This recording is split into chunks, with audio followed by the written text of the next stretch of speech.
What's up, everybody? Rob here, back with another episode of Wasting Wildcards here on Multi 5. And today I'm doing a little bit of experimenting. I say that because this is a pile of cards where there are some synergies, but I am lacking a lot of key pieces, probably. And it's pretty obvious what I'm playing. I'm playing a Tempered Steel Artifact Aggro deck. And this is a deck that's basically been interesting to me ever since they added Tempered Steel to Historic. I would say a long time, but for like 3 or 4 years, Affinity, like traditional Affinity, like Ornithopter, Arcbound Ravager, all that good stuff, Affinity in Modern was like my deck. I built it. I spent $300 at the time for it, which, you know, that was before Mox Opals were like $100 a piece. And I was like, this is my deck. I like this. So when Historic kind of had the opportunity to play a similar artifact aggro-y type deck, naturally I was very intrigued. So today I am once again interested because they added Court Homunculus and Vault Skirge to Historic. And those are two cards that are, you know, they're cheap, they're 1-drops, they hit pretty hard when combined with things like Steel Overseer's Steel Overseer's counters, or Tempered Steel, or All That Glitters. It's just, you know, cheap 2/2s. You want to play those in a deck like this. And yeah, I'm kind of just curious if there's anything that stands out in this deck. So basically I'm playing 4 Ornithopters, you know, a 0-drop flyer combined with any of the pump equipments or enchantments or anything this deck can give it. You want a cheap Ornithopter, evasion, blah, blah, blah, blah. We all know what Ornithopter does. Court Homunculus, it's a 2/2 for 1. You know, it's a pretty good rate. Good aggro card. We're playing 3 Bomat Couriers as kind of just our only way to draw cards, really. Thus the random Boros lands in the deck. And, you know, it's a 1-drop haste artifact, so, you know, if you're drawn off the top of your deck, it's a pretty good draw, especially if you have 1 or 2 Tempered Steels out. What else are we doing? We got 4 Gingerbrutes, again, a hasty 1-drop artifact with some evasion if you pay an extra mana. I'm playing 2 Grafdigger's Cages just because Graveyard and Collected Company decks are running rampant as always, and it's an artifact, so it plays into kind of our strategy while also hating out the metagame a little bit. All That Glitters here kind of serves the purpose of what... Oh man, I can't even remember what the equipment in the Affinity deck did, where you basically just pump up one of your flyers and just bash in for the win. It is not as good as the equipment because you can't transfer ownership of it at instant speed, and when your creature dies, so does All That Glitters. But it does a good impersonation, and you can hit pretty hard. And combined with Vault Skirge, you can also gain a bunch of life. So against opposing creature decks, eventually you can just you just gain too much life and they just can't keep up. Of course, we have 4 Steel Overseers as a way to just consistently grow your team. If you're stuck in a stalemate, you can just keep tapping Steel Overseer, and slowly over time, your team gets real big. I'm playing 1 Voltaic Servant as just kind of a cute little combo with Steel Overseer. Basically, at the end of your turn, you can untap an artifact, you untap Steel Overseer, and then you get essentially 2 activations per turn. Of course, we're playing 4 Tempered Steels, the namesake of the deck. Pumps up everything +2/+2, which is pretty good. Going down, we've got 3 Stonecoil Serpents as just kind of a flexible, pretty powerful artifact that can be big, it can be small, it's got some protections, it's got reach, it's got trample. It's a pretty solid card. Pretty solid. The mana base is a pile of garbage. That is because I do not have Aspiring Sentry. No, what is it called? Aspiring... Aspiring Vantage? Is that what it's called? I don't have the Boros Fastland, is what I'm trying to say. So, you know, we're playing Pathways, we're playing Sacred Foundries. I have 1 mountain just in case I activate my Field of Ruin and I need to fetch a mountain, or if somebody blows something up and I have tons of plains, but I want to activate my Bomat Courier, so I just need a mountain. We're also playing 1 Karn's Bastion. Figured I'd try it out, you know, you never know. Again, you're in stalemate. Just keep pumping your team up. 1 Spire of Industry. This should be 4. Once again, I do not have any rare wildcards. Instead, I do. I have 1. But I don't know if I want to waste it on a single Spire of Industry. I do have 14 Mythic wildcards, though. Thank God for that, am I right? But yeah, obviously it adds colorless and it can add colors, so this would be great in this deck if I had more of them. And for Zalfirin Void, I am going to say that's how you pronounce it. Just the way, you know, it adds colorless, which is great, and you can scry. Get a little bit of, you know, I would say value out of your lands, but, you know, it's kind of a wash. I guess value. What do people say? Scrying is like a quarter of a card or something. Who knows? This is an experiment. Let's play some best of one games and see if we can beat down with artifacts before we get beat down by all the other crazy nonsense Historic is doing. Let's play a game.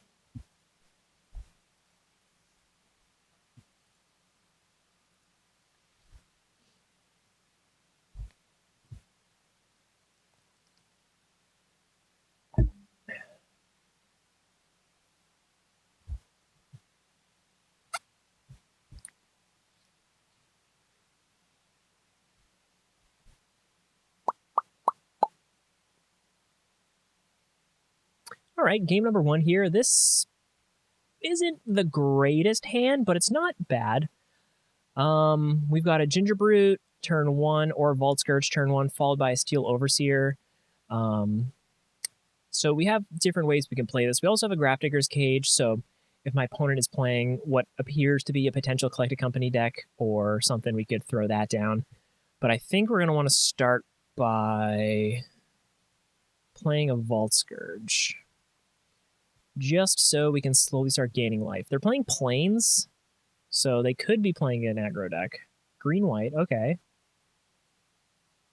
So if they're playing like green-white, what? Okay, I guess we're playing against a tokens deck. Interesting. Interesting. All right, so I'm going to play Steel Overseer here. So next turn, I can play a crap ton of 1-drops and make them all bigger.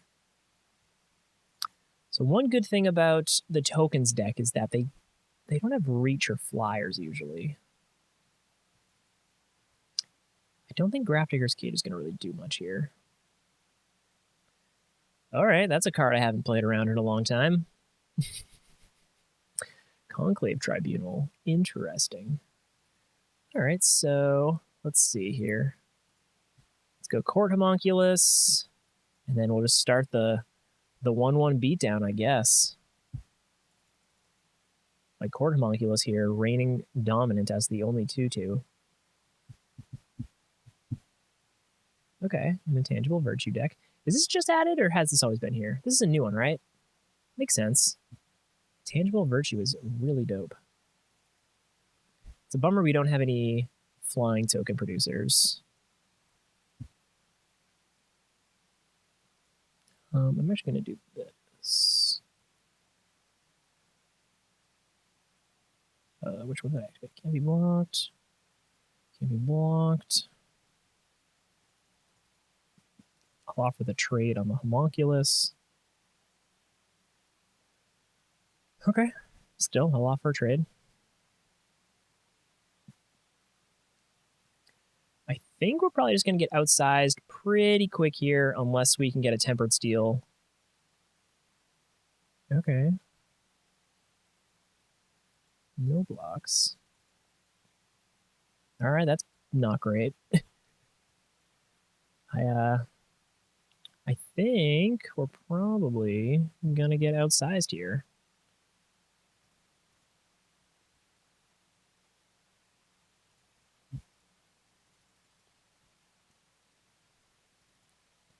One, two, three, four, five, six. We got an all that glitters. That's a lot of tokens. It's a lot of tokens. That's actually not a bad thing to think about for a deck like this. 8. No blocks. This is a boxing match where we're... Ooh, interesting. 1, 2, 3, 4, 5, 6, 7. 1, 2, 3, 4, 5, 6. I can attack in here. What does this do for the last one? Okay, so you can just make a ton of tokens. So I'm dead to anything that pumps up their team, essentially.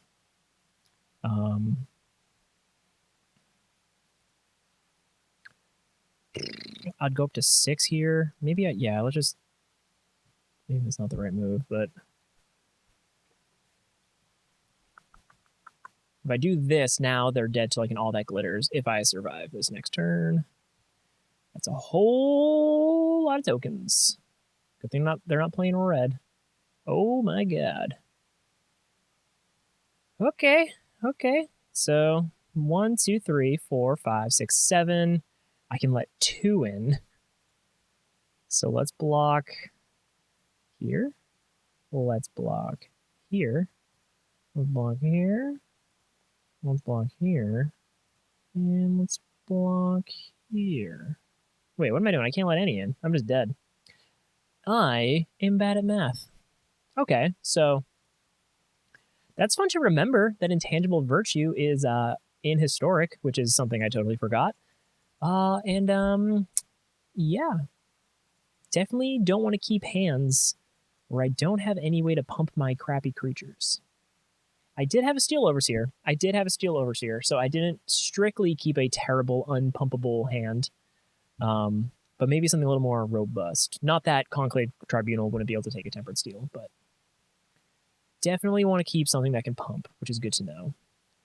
And this is, again, not bad. Vault Skirge, Overseer, all that glitters. I think we're going to keep this. And I'll start scrying. And I don't need another land. We will pay the Phyrexian mana. I think next turn I just want to get the Overseer out again. Okay, we could probably up against a Stompy deck if I had to guess. Potentially playing that snow-covered fight spell and Faceless Haven. Okay, or Elves. Intriguing. Okay, so we might be in a pretty good spot here. Let's get another Vault Skirge out. Pay life, of course. All that glitters. Pump the team. Get in for 6. So if I can outrace my opponent here, which is kind of the goal, having all this lifelink is super helpful. Nothing Elves really can deal with a 6/6 flyer other than just going buck wild and getting like a Crater Hoof or something before I can finish him off. But I guess it probably would have been a smart idea to play Cage, turning off their collected companies. But we can do that next turn. Yeah. They have Reclamation Sages in their deck. That would be a pretty good thing to hit. But I think we're doing just fine. All right, they could double Coco here, but they're not. Okay. So I think we're okay. I think we're probably going to get this. Cool. Homunculus. Grafdigger's Cage. Make the team bigger. And attack. And we got there. Okay. So as you can see, this deck can get big pretty quick. And against opposing creature decks, which are not super popular right now in Historic, the most popular deck is like Jeskai Control, which I'm going to guess completely destroys this deck. Like, probably not even worth playing. But yeah, there's some good stuff here. So sweepers obviously were very weak too. So maybe when we're building out like a best of 3 build, we want something that can give our team indestructible. Boros Charm, if that was in the format, would be super rad. This is a pretty interesting hand. Let's keep it. So we'll scry here, hopefully hitting a white mana source. Like a Sacred Founder or something would be pretty okay, because then we could activate the Bomat Courier at some point. So we'll take it. All right, so let's start building up the Bomat here. 1, 2, 3, 4, 5, 6, 7. So our opponent mulled to 6. Okay, and Pillar Flame. Cool. So let's... Oh, that was a Sacred Founder, wasn't it? Yes, it was. I'm dumb. I forget how things work. So I'm going to play another Void here, I guess. Pathway. I'm going to need that. We'll attack for 1 again. Having this Blink Moth Nexus is pretty nice. Having a semi-protected artifact creature.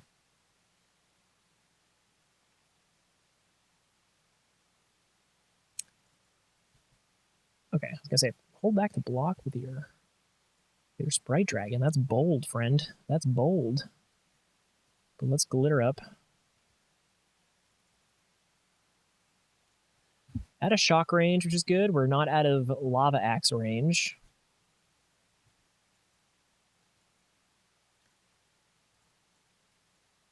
Would love something else here, so I'm not going all in on a ginger brew. It's never where you want to be. I gotta say, I've had a couple of Eldraine drafts where that is exactly what I did. You equip up your ginger brutes and you just keep paying that tax.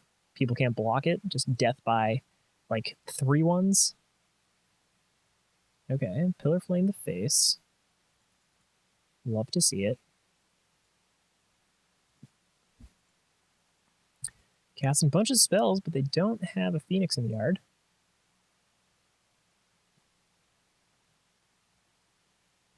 All right, so it's a race. I want to play my Blink Moth Nexus, but I also want to scry into something good here. Not a pathway. Oh, I really don't want to do this, but... or do I? So they could block the Ginger Brute with the Sprite Dragon, or a Sprite Dragon, or an Arclight Phoenix, or a bunch of stuff, because they all have haste. But they're in death range now, so... okay. So they have to hold back to block here. Ooh. You love to see it. You just love to see it.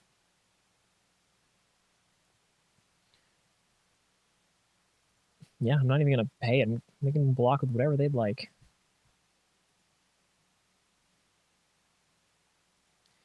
Okay, well, they can't block with a Crackling Dragon next turn. Crackling Drake, my mistake. It is not a dragon, it is a Drake. Which basically just kind of looks like a dragon, if you ask me. Okay.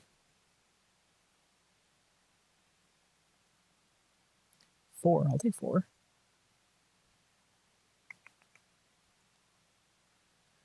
Homunculus.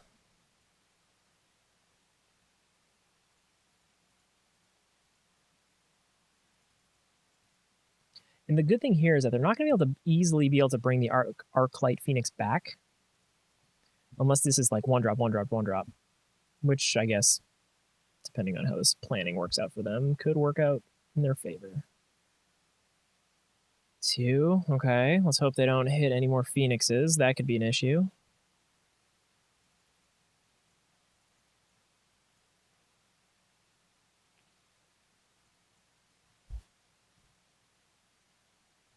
Okay.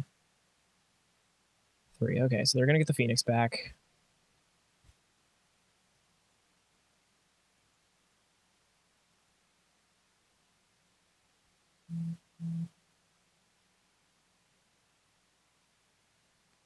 Interesting. Intriguing. Huh. Let's play another. I think they probably, if they were patient, there was a good chance they could have made that work for them. They would have had a blocker, and I eventually would have had to chump with the Crackling Drake, so... Huh. Okay, well, let's play another one. Alrighty, so... against the Lurrus deck, this could actually be a pretty good draw. So let's keep the 7 here. Let's start with a Grafdigger's Cage. Maybe we just get an instant scoop.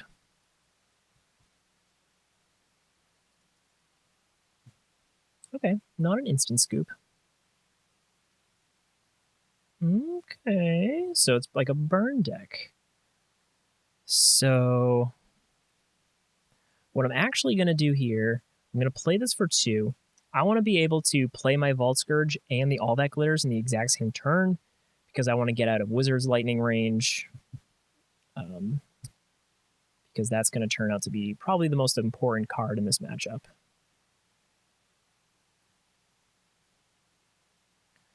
Okay, so I can play this here.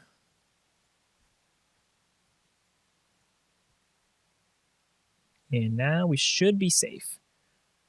Of course, double burn spell still hits it, but they gotta do a lot more work.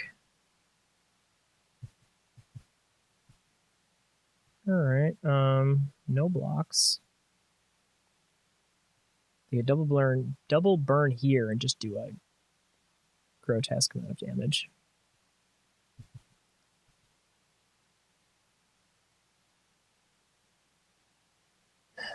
They're thinking. It makes me think they don't have the kill on the Vault Skirge right now. Because I feel like that you would just snap off. Especially now. They have 2 spells. They're going to hit me for 2, 5, 9. And if it's 2 burn spells to the face or something, that could hit me for 15 right now, potentially. It's pretty good. That is pretty good. I never actually paid that much attention to Lumimancer. Also a wizard. Turns on Wizard's Lightning. Slips right into this deck. My opponent taking their sweet time. Okay. That's pretty good. Yes, okay. Not only do they have the double burn spell, but one of them was a lightning helix. Oh, I need something more impactful right away, I think. All right, well.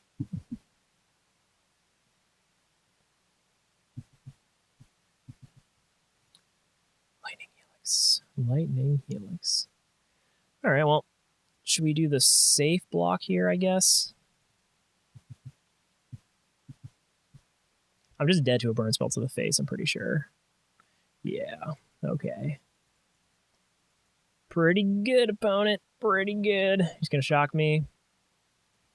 He's going to shock. Just do it. Take me out. Yep. Okay. GG, GG, GG. That's something. That's something to look out for. Those are powerful 1-drops with a lot of burn spells. That is a deck. That is definitely a deck. A deck that is very good against my aggro deck because all of their burn spells kills everything until I get a Tempered Seal online. Or they can double burn and kill my 5/5.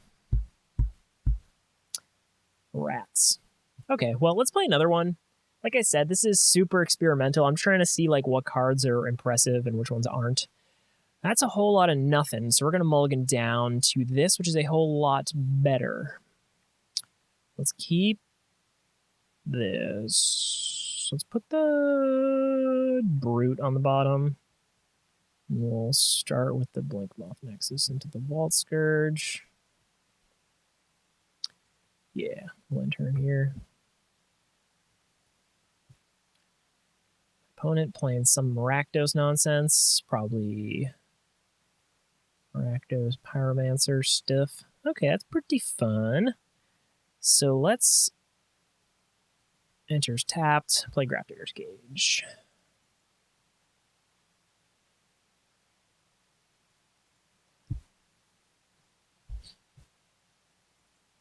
Claim the Firstborn into something that makes me kill my creatures is pretty good. Oh, let's go Ornithopter. All that glitters. Gain some life. Again, we are very weak to claim the Firstborn in this deck. Especially weak with all that glitters. But it does not look like they're hitting it quite yet. Now let's block the 1/1 here. Let's play the Ginger Brute. We can play this too. It basically puts my opponent on a 1-turn clock here.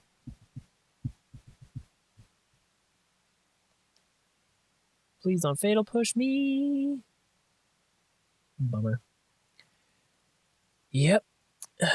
That is the downside of all that glitters compared to cranial plating. That's it, cranial plating. Cranial plating, you just pop that baby right over to Ornithopter and you're ready to party.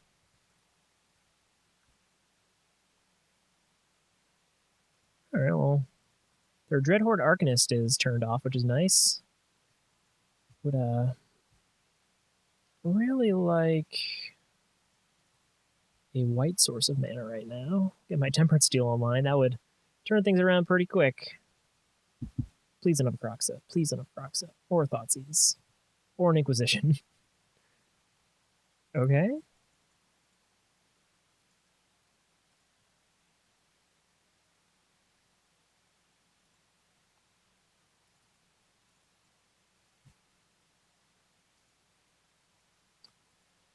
All right, one more big hit. Come on. All right, well, that's not going to work out. Yeah, it turns out a bunch of mana efficient creatures that can kill all of your mana efficient creatures with their 1-drop spells is not going to be a good matchup. All right, well, I don't think this is the way to build Tempered Steel, to be honest with you. Yeah, this is definitely it can be okay if your opponent completely ignores your creatures, which is something that people tend not to do while playing Magic. Tempered Steel, obviously, very powerful. Steel Overseer, very powerful. Vault Skirge, an awesome addition to this deck. Like, definitely needed a card like that. Horde Homunculus is fine. It's not like a crazy deck busting card or something like that. Yeah, honestly, Cranial Plating would probably be what you would need in a deck like this to like really kind of put it into even like tier 1.5. Then again, maybe the goal of this deck isn't to go all in. Maybe you play a slightly like not mid-range, but like a bigger artifact aggro deck. You know, like you have a couple Karns that can make Karnstructs and stuff like that, but also give you some value. Maybe you have to dig deeper into your utility lands. Basically, a deck that needs primarily colorless mana, you have a lot of utility lands that you can take advantage of. And maybe you want to splash blue for some of the like, I want to say evoke, not evoke spells. What is it? Only artifact spells have convoke? No. What's like the artifacts convoke? Improvise? Improvise. For some improvise cards. Yeah, I don't know. It's definitely an archetype I'm going to be poking around at. If any of you have any cool Tempered Steel builds, let me know. I think a lot of people are going to be trying to build around this archetype now that Vault Skirge is in the format. It's such a good 1-drop. A 1-drop flying lifelink that can get pumped up is a total like aggro mirror breaker, and it's a big help to this deck. So yeah, Tempered Steel. I think there is potential, but this is not the way to do it. All right. Thanks for watching, and please leave some comments with a way to make a good version of this deck. Talk to you later.